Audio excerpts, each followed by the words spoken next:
Hello mayam, sidi Matam Changdana Yerum Thongba video ma putuna laksare ko to aigise ahambada sise garam masala gi macham oidone ba sise lore tegi chanam ga singa khara ma lore ko aduga tilhau se large ta ani mu lore aduga takhai bada pese ba nungaina ba haidana ina kumkumna kachare ko aduga sisna combination base medium high tare tuta ahum lore sisu kupna soire tutuka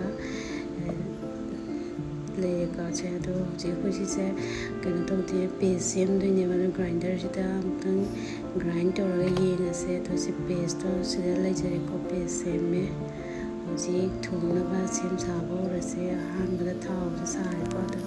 je ha ma da de de tes pates mata mana ma pe de ki sai sin ki ba ki paste टमाटर मधी करेगा मेरे से paste तो थाउज़ पे को तो ngaga mo mai se yamna super na thambiga no medium da no thammi ko to ka ngaga ngore ko ngoraga ko ki ngoram tung de thauze ka ko ki paste ka to man tar pe thanda ngai se si ko ngong ti ko to ka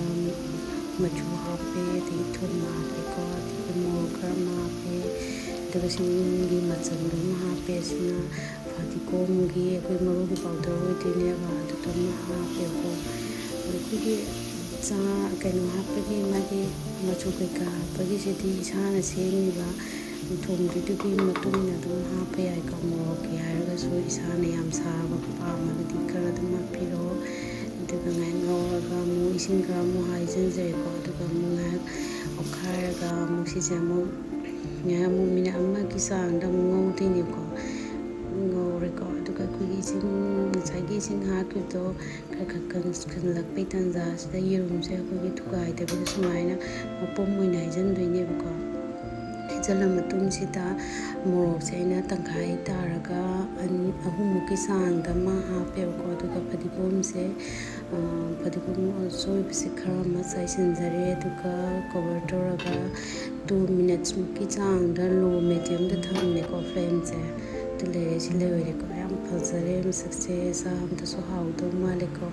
ta sim na ma ki so yeng ba ta phajabana te yam hard le me ai so an ba try to sabane to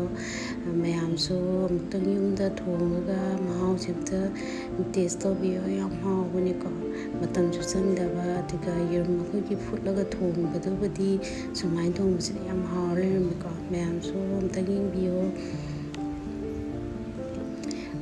video chibu pambire gati like subscribe comment to biramo matung da sunungai nungai ba video pujarake